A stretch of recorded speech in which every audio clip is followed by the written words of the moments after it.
So the San Diego Padres came out swinging this past week with two major trades for right-handed ace Yu Darvish and Cy Young winner Blake Snell.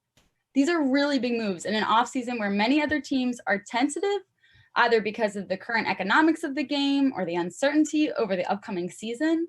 But it seems like the Padres are really positioning themselves to be a big threat to the reigning champion Los Angeles Dodgers. So, Jimmy, I'll start with you. What do you think of these moves, and what kind of impact do you think they're going to have on the National League West? Well, they're going for it. We know that, and I love it. I love what the Padres have done here. They are absolutely right, I think, Kayla, in saying that they want to be a threat to the Dodgers. I think the only thing that holds them back, to be honest, is that they're playing the Dodgers. If we're looking at a full season, 19 times in a year, I don't know what exactly next season is going to look like because there's been conjecture about that.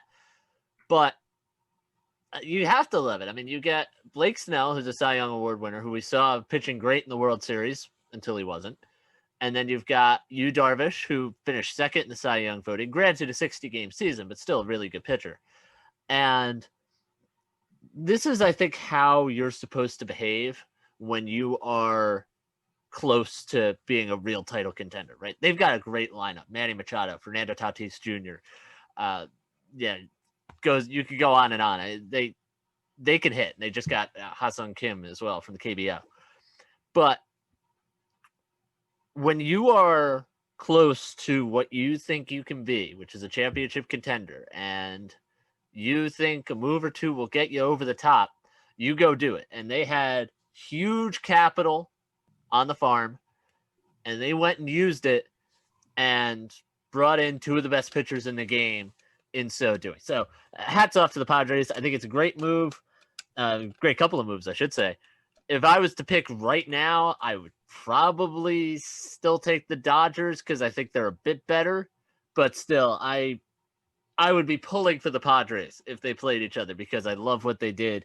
And I think they're doing all the right things when you're a young up-and-coming team and you're slowly becoming a title contender.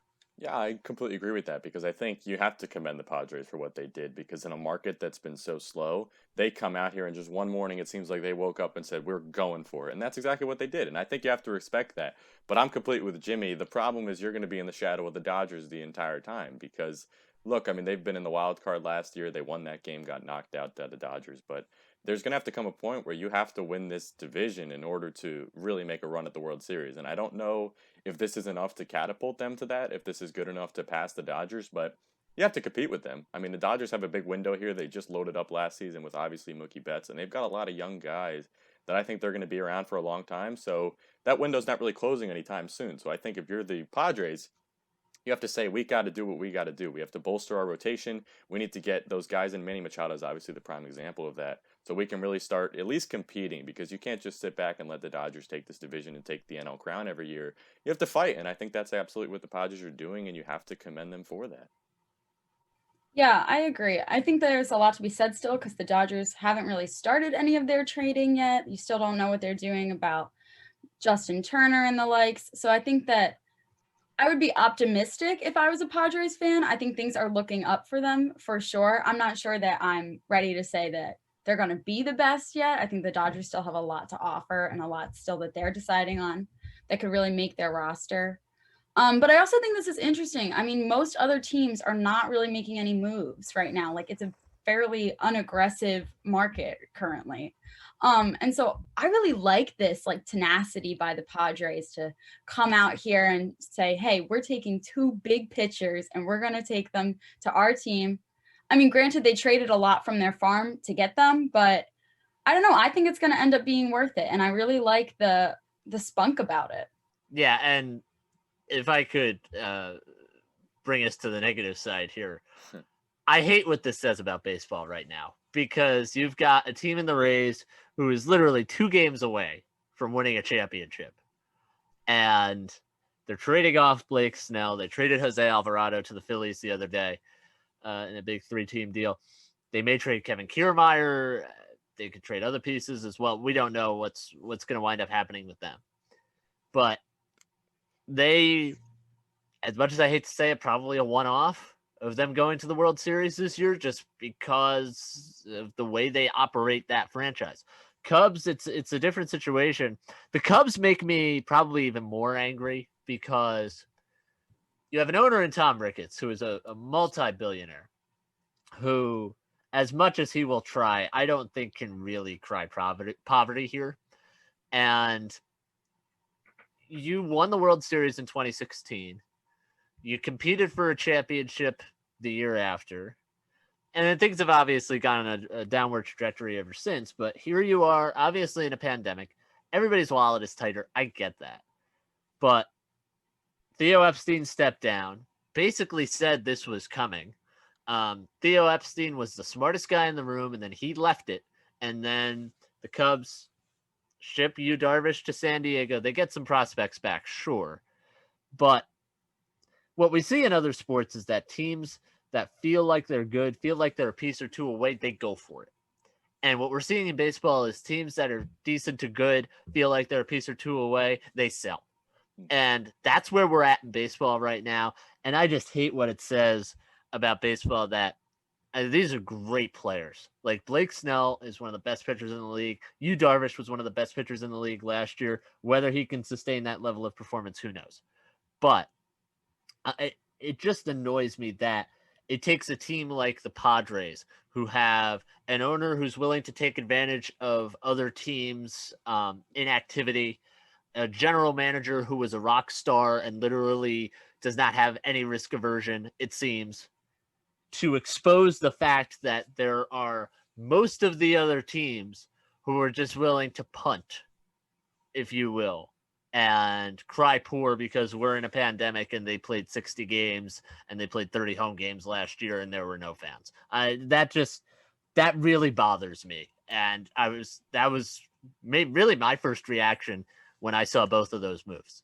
That's interesting. And I think the point that you bring up that jumps out at me is look at what's happened to the last few World Series contenders and champions. If you think back to the Cubs, they basically fell off a cliff, and they said that this trade, getting rid of Yu Darvish, was partially made to keep the team relevant. That was what they're trying to do.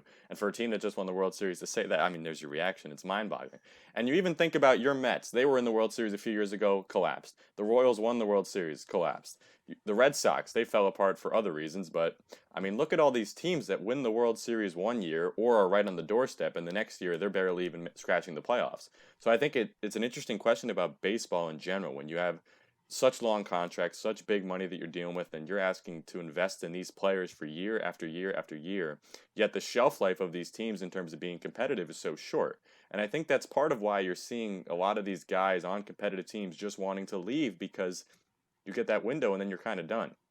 And I think that's what we're seeing with Blake Snell. That's what we're seeing with a guy like George Springer. That's what we're seeing even with DJ LeMahieu. I know he wants to go back to the Yankees, but I don't think he really mind going somewhere else, because there's the window, and then that window suddenly closes and you kind of want to go somewhere else and compete.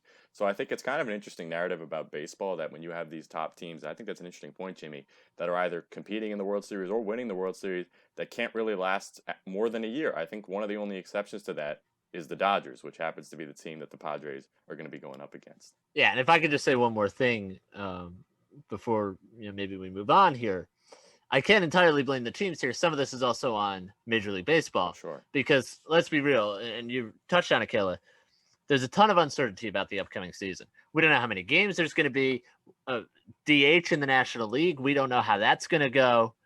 And we don't know if there's going to be an expanded playoffs, because it's a very different conversation. If you're a team that's slightly over 500 and it's a 10-team playoff, you're thinking sell. If it's a 16-team playoff, you're thinking, okay, we can maybe make a run at this. So I think a lot of this is also on Major League Baseball, because, when sports announce major rule changes, they're usually months out ahead of it, right? And baseball, we're sitting here theoretically a month out from spring training. We don't think that's going to happen probably, but nonetheless, we're sitting here and we don't know what a lot of the big rules are going to be.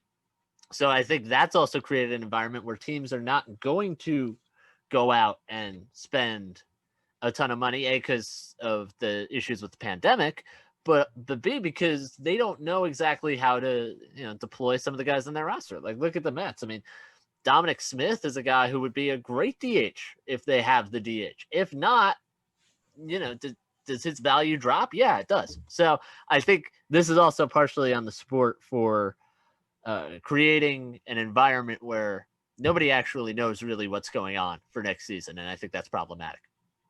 Yeah, I agree, Jimmy, and I think that you're right in that it's partially the MLB as a league and an organization, but it's also partially the teams. I mean, we've seen this for years past, even before the pandemic, that, like you said, all these World Series teams that were great one year are suddenly not that great the next. So there is definitely a different mindset, I think, when it comes to MLB about the offseason. It doesn't seem like people always have that drive to be the best, not just one year, but the best every year. And I really think that we don't see that except for the Dodgers, which is unfortunately who the Padres are going against. But I think that that's exciting for them that they're finally coming back. They're ready to make a run. They're risky. They don't know exactly what 2021 is going to be like, but they're saying, we're here for it. However it's going to be, we want to play.